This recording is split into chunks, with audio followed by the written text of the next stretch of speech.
5 sampai dengan ayat yang ke-6. Demikian firman Tuhan. Janganlah kamu menjadi hamba uang, dan cukupkanlah dirimu dengan apa yang ada padamu. Karena Allah telah berfirman, aku sekali-sekali tidak akan membiarkan engkau. Kau nggak mengaminkan? Amin. Sekali lagi. Karena Allah telah berfirman, aku, kata Allah, sekali-sekali tidak akan membiarkan engkau. Dan aku sekali-sekali tidak akan meninggalkan engkau. Amin. Nah,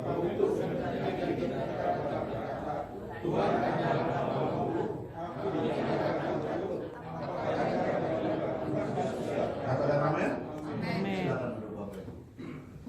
Bapak Ibu yang saya kasih ini ada 3 orang yang kerap memberi inspirasi kepada saya, khususnya kepada orang-orang Jawa. Ya, 3 serangkai. Atau kalau orang Jawa Timur bilang apa? Boloan.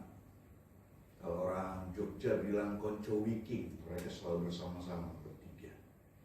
Namanya Bagong, Petruk, sama Garing. Gitu. Jadi 3 orang ini dalam buku-buku yang saya baca, saya banyak diberkati, memberi inspirasi lah.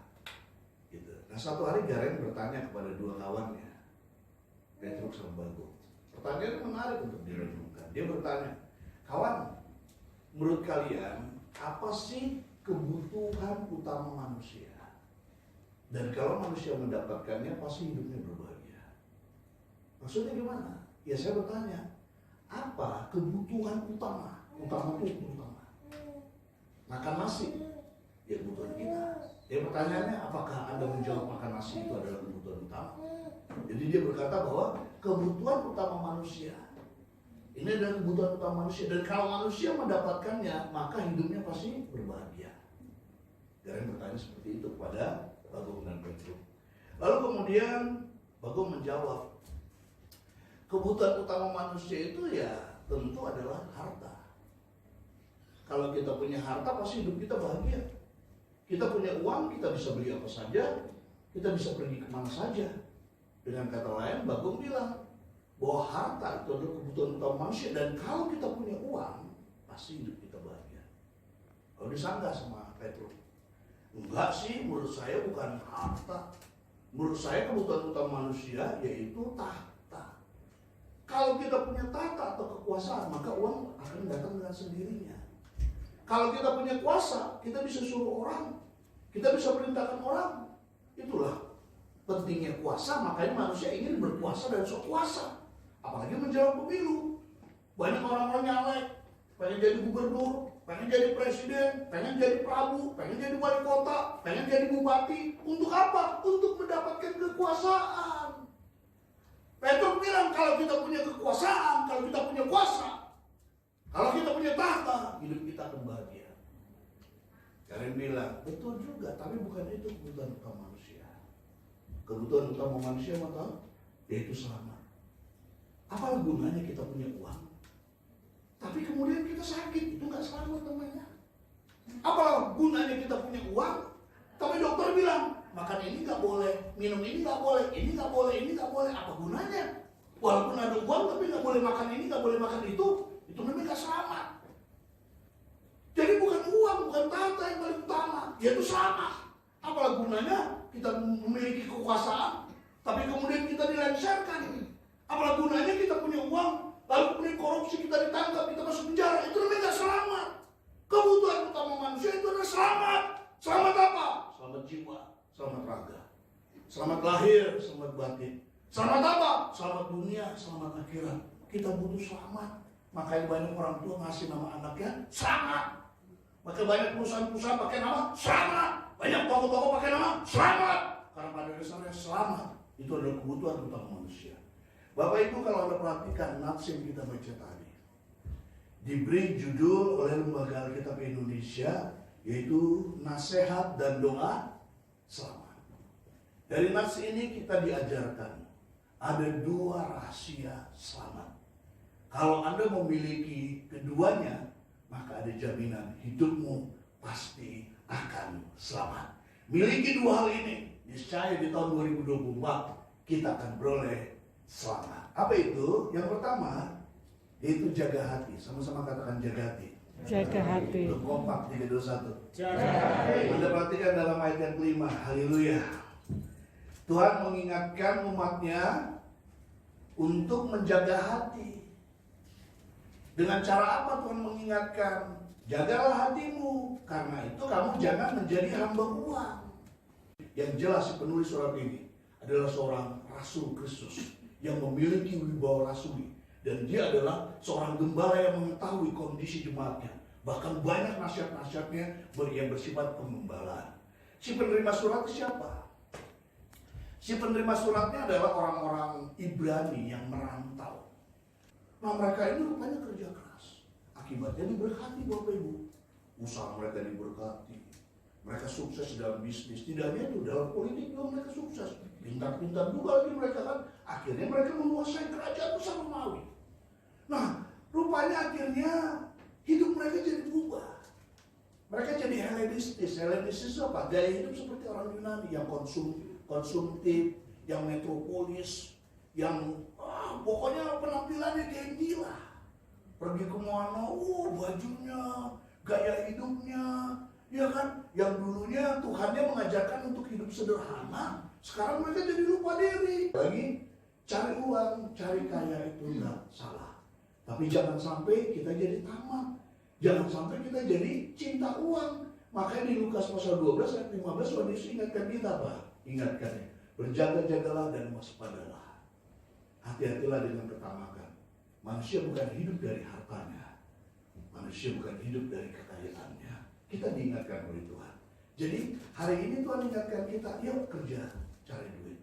Anda dagang harus cari untung dong. Masa dagang nggak dapat untung? Tapi jangan sampai uang itu membahayakan hidup kita. Uang itu dibuat oleh manusia untuk menjadi media bagi manusia. Tapi maaf, kalau uang nggak hati-hati, uang itu akhirnya bisa menjadi sesembahan, bisa menjadi mamon. Izinkan saya bercerita terlebih dahulu. Waktu itu Tuhan sedang menuntun bangsa Israel keluar dari Mesir. Di padang gurun Tuhan memelihara dengan memberikan tepung mana untuk makanan orang Israel. Tapi Tuhan yang mengajarkan kesederhanaan itu berkata, oke, setiap orang gak boleh ngambil satu gomer. Satu gomer itu 3,6 liter Bapak Ibu. Tepung mana. Ya, gak boleh lebih dari itu. Ada yang dablek, ada yang kemaruk, dia ngambil lebih. Apa yang terjadi? Besoknya tepungnya bau dan kemudian berulat, gak bisa dimakan. Itu bukti bahwa Tuhan sangat menginginkan kita untuk tidak menjadi serakah. Ada lagi. Gak berapa lama lalu kemudian orang Israel berjalan, belum sampai tanda kanannya. Mereka lapar. Tuhan sang pemelihara akhirnya meniupkan angin. Ditiupkan angin, akhirnya burung puyuh. Terbang itu sekitar 2 hasta, 1 hasta itu segini, 42 cm. Jadi kalau 2 hasta itu 84 cm, 84 cm, ya mungkin segini. Ya bisa dong kita ambil dong. Kalau burungnya 2 meter, 3 meter, nggak mungkin kita ambil. Ditiup sama Tuhan, burung-burung puyuh ini, sehingga mereka terbangnya hanya 2 hasta, 84 cm. Segini nggak mungkin. 1 meter kan nggak nyampe 1 meter. Maka orang Israel akhirnya ngambil, tapi Tuhan bilang, nggak boleh ngambil lebih. Ambil secukupnya. Nggak boleh. Secukupnya ambil. Ada orang yang kemaruk. Dia ambil dari pagi, dia ambil siang hari, dia ambil malam hari, bahkan besoknya dia ambil. Dan nggak tahu, waktu mereka memakan burung puyuh itu, belum dikunyah, baru dimasukin di mulut. Murka Tuhan dinyatakan. Akhirnya mati. Bapak Ibu kalau baca di Bilangan pasal 11 ayat 32, tempat itu disebut Kirbat-Yar. Artinya kuburan orang serakah. Bukankah Tuhan Yesus mengajarkan kita, berilah kami makanan yang secukupnya. Itu Tuhan ingatkan, jangan kamu jadi hamba uang, cukupkan dirimu. Kalau kita merasa cukup itu artinya apa? Kita bukan lagi kemaruk, bukan lagi serakah. Kata cukupkanlah itu artinya apa? Kata cukupkan itu artinya orang itu sebenarnya sudah cukup, tapi nggak merasa cukup. Kalau bahasa kita sehari-hari apa? Sudah dikasih hati minta rempel, sudah dikasih jari minta tangan, sudah dapat motor pengen mobil, sudah punya istri 1 pengen poligami. Ini serakah Pak. Pak, tingkatkan kekayaan boleh? Boleh, tapi jangan sampai kekayaan itu menguasai hatimu. Kalau kekayaan itu menguasai hati, itu bahaya. Tapi Tuhan mengingatkan kita di tahun 2024, yuk kita makin hati-hatilah. Berapa banyak rumah tangga hancur gara-gara nggak jaga hati, akhirnya selingkuh, hancur. Berapa banyak usaha kita yang akhirnya nggak maju gara-gara apa? Nggak jaga hati. Kita pengen cepat kaya, kita invest ini, yang berbeda malah invest bodong. Akhirnya kita jadi hancur. Ya, Tuhan ingatkan kita hari ini, siapapun kita, yuk jaga hati. Sama-sama katakan jaga hati. Jaga hati. Yang kedua, pegang janji. Kalau yang pertama itu di ayat yang kelima, Tuhan ingin kita jaga hati, maka dari itu kita diingatkan untuk tidak menjadi hamba uang. Tapi cukupkanlah dirimu dengan apa yang ada padamu. Cukupkanlah. Jadi orang yang jaga hati adalah orang yang bisa merasa cukup. Sementara orang serakah itu orang yang tidak merasa cukup. Ya, itu bedanya. Jadi orang yang jaga hati itu orang yang bisa merasa cukup. Gitu. Suami kalau merasa cukup dengan istrinya, ya nggak mungkin ada istri lain. Begitu juga istri, kalau dia merasa cukup dengan suaminya, walaupun dulu suaminya mungkin langsing, kokar, sekarang malah, kan GSP maksudnya gemuk seputar perut, kan gitu kan. Tapi kalau dia merasa cukup, is okay. Berapa banyak di antara kita yang tadi demikian, kita bisa merasa cukup dengan gaji kita. Bukan akhirnya kita malah banyak pula nuntut ini, nuntut itu, sementara ya hak kita dipenuhi tapi kewajiban kita tidak kita penuhi. Nggak fair juga ya. Hari ini siapapun saya dan saudara, jangan sampai kita tidak menjaga hati. Terus yang kedua, pegang janji. Janji siapa yang kita pegang? Bapak Ibu coba Anda perhatikan dalam ayat yang kelima bagian B sampai dengan ayat yang ke-6. Kalau yang pertama, rahasia selamat yang pertama, Tuhan menginginkan kita untuk menjaga hati, karena itu kita diingatkan untuk tidak menjadi hamba uang. Yang kedua, pegang janji. Ayat yang kelima bagian B, karena Allah telah berfirman. Nah, firman Allah ini adalah berupa janji. Janjinya itu, kalau kita lihat latar belakangnya, ini janji waktu Tuhan berkata kepada bangsa Israel, nenek moyangnya mereka, di mana Tuhan pakai bersumpah loh untuk berjanji. Sebenarnya janji Tuhan sudah kuat, tapi Tuhan sampai pakai bersumpah. Seakan-akan mengingatkan bahwa orang Israel ini mudah untuk ingkar janji, tapi Tuhan tidak. Anda perhatikan di situ, ada pernyataan, karena Allah telah berfirman, aku sekali-sekali tidak akan membiarkan engkau, dan sebagai kata membiarkan engkau, dan aku sekali-sekali tidak akan meninggalkan engkau. Kata membiarkan di sini itu diambil dari istilah daun yang layu. Kalau Anda perhatikan dalam Yeremia pasal 17, orang yang mengandalkan Tuhan akan diberkati. Dikatakan dia seperti daun yang tidak pernah layu. Diingatkan orang Israel, aku adalah Allah yang memberkati kau. Kau mendengar dari Yeremia kan, bahwa orang yang mengandalkan Tuhan, dia seperti pohon yang tidak pernah layu, hijau terus. Stay cool. Dalam kondisi panas yang lain, daun-daunnya kering, kau tetap hijau. Kenapa? Karena aku memberkati kau. Diingatkan sama Tuhan, pakai istilah di sini. Tidak akan membiarkan kau, kata membiarkan di situ diambil dari istilah tidak menjadi layu.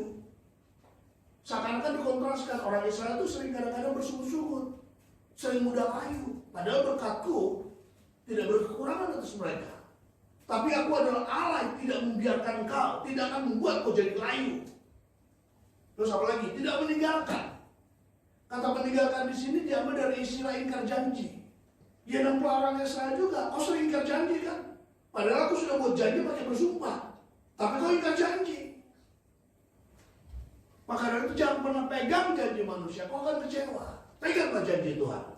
Sepakat katakan amin? Amin. Kalau Tuhan berjanji, dia tidak akan pernah ingkar janji. Beda kalau manusia berjanji. Kerap kali kalau manusia berjanji suka ingkar janji kan? Makanya ada lagu tuh, kau yang berjanji, kau yang mengingkari. Ya, itu manusia. Apalagi janjinya manusia. Ada tuh lagu-lagu kita juga terkenal juga. Memang lidah tak bertulang. Tapi ini Bapak, lidahnya Tuhan kita ada tulangnya. Maksudnya apa? Kalau dia berjanji, dia pasti akan menggenapi. Amin. Anda nggak perlu ingatkan Tuhan. Takutnya dia lupa, tidak. Dia nggak pernah lupa. Gusti orang pernah salah. Tuhan nggak pernah lupa. Kalau dia janji, dia pasti akan menggenapi. Janji apa Pak yang saya pegang? Ya banyak. Coba tunjukkan kepada saya, masalah apa dalam hidup ini yang tidak dibahas dalam Alkitab? Masalah apa? Masalah ekonomi ada. Masalah perceraian ada. Masalah selingkuh ada. Masalah apa? Masalah keuangan banyak. Masalah apa? Kekuasaan banyak. Masalah apa dalam hidup ini yang tidak dicatat dalam Alkitab? Itu artinya semua masalah dalam Alkitab itu jawabannya di sini. Kita berbisnis, kita berdagang. Pegang dong janji Tuhan. Apa janji Tuhan? Kepada orang-orang yang bekerja. Aku akan memberkati kau. Apa yang kau kerjakan dengan tanganmu, artinya tangan kita bekerja. Apa yang kau kerjakan dengan tanganmu akan kubuat apa? Berhasil dan beruntung. Itu janjinya Tuhan. Saya khotbah kemarin di kitab pengkhotbah. Jangan pernah malas untuk menabur. Taburkanlah. Jangan pernah berhenti tanganmu. Sampai sore masih bekerja. Taburkanlah benihmu pagi-pagi. Dan jangan berhenti tanganmu pada sore hari. Pengkhotbah pasal 4 ayat yang ke-6. Pagi-pagi Tuhan suruh kita untuk menabur. Dan jangan sampai tanganmu berhenti sampai sore hari. Nah kita kadang-kadang apalagi pegawai negeri kan. Kalau di jam 3 melihat jam kapan nih pulang. Tapi Tuhan bilang, sore hari tanganmu jangan berhenti, masih tetap menabur. Jadi bicara apa? Jangan sampai kita malas. Ya, jadi jangan pegang janji manusia, pegang janji Tuhan. Sekali-sekali aku tidak akan membiarkan kau. Sekali-sekali aku tidak akan meninggalkan. Saya tutuplah dengan kesaksiannya. Saya cerita tentang kancil nih. Jadi kancil ini satu hari sedang bete. Dia sedang berkurang durja. Kenapa? Karena setiap dia mau keluar dari sarangnya dia ketakutan. Kancil kan sering diburu. Sama makhluk yang lain sering diburu. Jadi dia takut, dia susah. Dia lapar, dia harus nunggu dulu sepi baru berani dia keluar. Tapi lama-lama kancil yang cantik itu mikir, soro hidup kalau gini ya. Gak enak banget hidup kayak gini gitu. Saya dikalahkan sama situasi dan kondisi. Seharusnya saya harus mengubah situasi dan kondisi. Keren nih si kancil. Lalu kemudian kancil merenung, gimana caranya saya bisa mengatasi permasalahan saya. Siap saya keluar, banyak binatang lain memburu saya. Siap saya keluar, binatang lain siap-siap untuk menyergap saya. Gimana saya bisa survive? Mikir deh. Dia mikir, tentu pakai otak dong, masuk pakai dengkul kan gitu kan. Habis dia mikir, dia dapat ide. Jadi kalau kita dulu waktu masih kecil suka baca komik, kalau orang dapat ide biasanya di atas kepalanya ada bohlam kan gitu kan. Dapat ide, dia wah, apa idenya? Idenya, dia berpikir begini. Saya kalau seandainya bisa meyakinkan singa, si raja hutan, bahwa saya adalah wakilnya, maka saya aman. Jadi saya harus presentasi kepada singa, kalau saya layak jadi wakilnya. Tapi masalahnya, setiap binatang yang mendekat ke singa pasti akan diterkam. Jadi kancil udah takut, tapi dia memberanikan diri, dan sekarang dia berani. Dengan perasaan masih agak takut, dia coba untuk mendekat kancil. Dari jarak yang menurut dia aman, kalau seandainya singa ini menerkam dia, kancil kemudian mengatur posisinya dan berkata, singa, kau memang raja singa, tapi aku adalah wakilnya. Semua binatang takut kepadaku. Kok tahu singa? Kamu tuh kancil. Siapa yang takut sama kamu? Kamu gak percaya? Ayo ikut sama saya. Kamu di belakang, kita lihat semua binatang nanti pasti akan Tuhan langgang ketika melihat saya. Pergilah si kancil. Singa di belakang ya, berjalan mereka. Ada binatang lain langsung Tuhan langgang kabur. Ada binatang lain melihat langsung Tuhan langgang kabur. Gak berapa lama kancil bilang, Raja Singa, kau sudah lihat kan? Semua binatang yang lain lari Tuhan langgang ketika melihat saya. Maka dari itu saya pantas untuk menjadi wakilmu. Anekdot ini mau menekankan siapa yang berjalan bersama dengan Anda. Siapa yang berjalan bersama dengan Anda, itulah kunci kemenangan Anda. Kalau Anda di tangan siapa, itu akan menjadi penentu berapa nilaimu. Bola basket di tangan saya, pasti harganya 150.000 perak. Tapi kalau bola basket ini di tangan Michael Jordan, itu harganya bisa 150 miliar, Bapak Ibu. Amin. Pertanyaannya, kok di tangan siapa? Tahun 2024 makin sukar, makin sulit, makin tidak menentu. Tapi kalau kau ada di tangan Tuhan, hidupmu pasti dan akan selamat. Amen. Selamat berkemenangan. Amen. Tuhan memberkati kita. Amin. Haleluya.